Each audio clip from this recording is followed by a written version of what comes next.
મિત્રો, આ લેખમાં અમે તમને જણાવીશું કે જે ઘરમાં લક્ષ્મીજીનો વાસ હોય છે ત્યાં ધન અને સુખની કમી નથી હોતી, પરંતુ માં લક્ષ્મી ખૂબ જ ચંચળ માનવામાં આવે છે.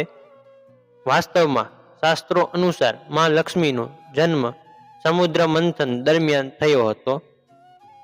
એવું કહેવાય છે કે પાણીમાંથી તેમની ઉત્પત્તિના કારણે એક જગ્યાએ રોકાવું તેમનો સ્વભાવ નથી. માં લક્ષ્મીના આશીર્વાદ મેળવવા માટે મનુષ્ય ધાર્મિક કાર્યો સાથે જોડાયેલા ઘણા નિયમોનું પાલન કરવું પડે છે. જો કે શાસ્ત્રોમાં કેટલાક એવા ઉપાય જણાવવામાં આવ્યા છે જેનાથી દેવી લક્ષ્મી ખૂબ જ પ્રસન્ન થઈ જાય છે અને સાધક પર પોતાના આશીર્વાદ આપે છે.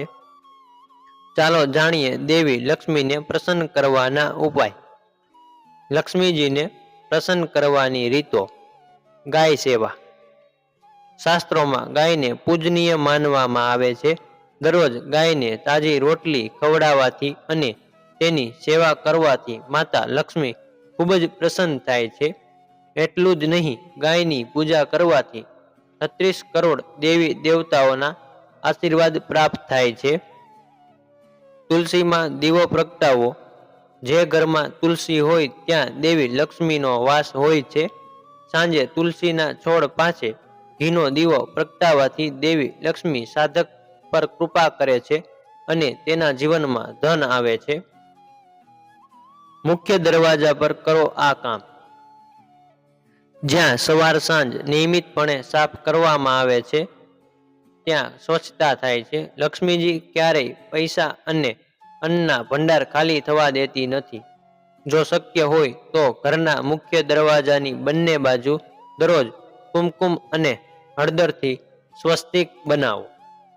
આ તમારા ઘરમાં ધનની વર્ષાનો માર્ગ ખોલવામાં મદદ કરશે. આ દિવસે દાન કરવાથી મળશે શુભ ફળ. શુક્રવારનો દિવસ દેવી લક્ષ્મીને સમર્પિત છે. આ દિવસે ઉપવાસ કરવાથી ધનની કમી દૂર થાય છે. 21 શુક્રવારના રોજ વ્રત કર્યા પછી પૂજામાં દેવી લક્ષ્મીને ખીર ચડાવો અને પછી તેને 7 નાની છોકરીઓમાં વહેંચો. લક્ષ્મી પ્રાપ્તિ માટે આ ઉપાય અચૂક માનવામાં આવે છે. વડીલોના સન્માનથી ધનની દેવી થશે પ્રસન્ન.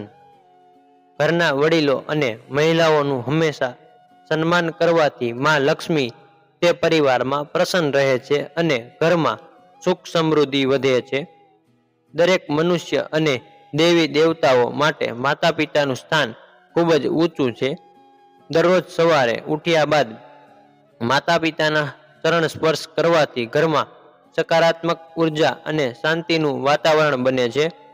તેનાથી આત્મવિશ્વાસ વધે છે, જે પ્રગતિનો માર્ગ મોકળો કરે છે. મિત્રો, આ લેખ તમને પસંદ આવ્યો હોય તો વિડીયોને લાઈક કરી ચેનલને સબસ્ક્રાઈબ કરવાનું ભૂલશો નહીં. જય માતાજી.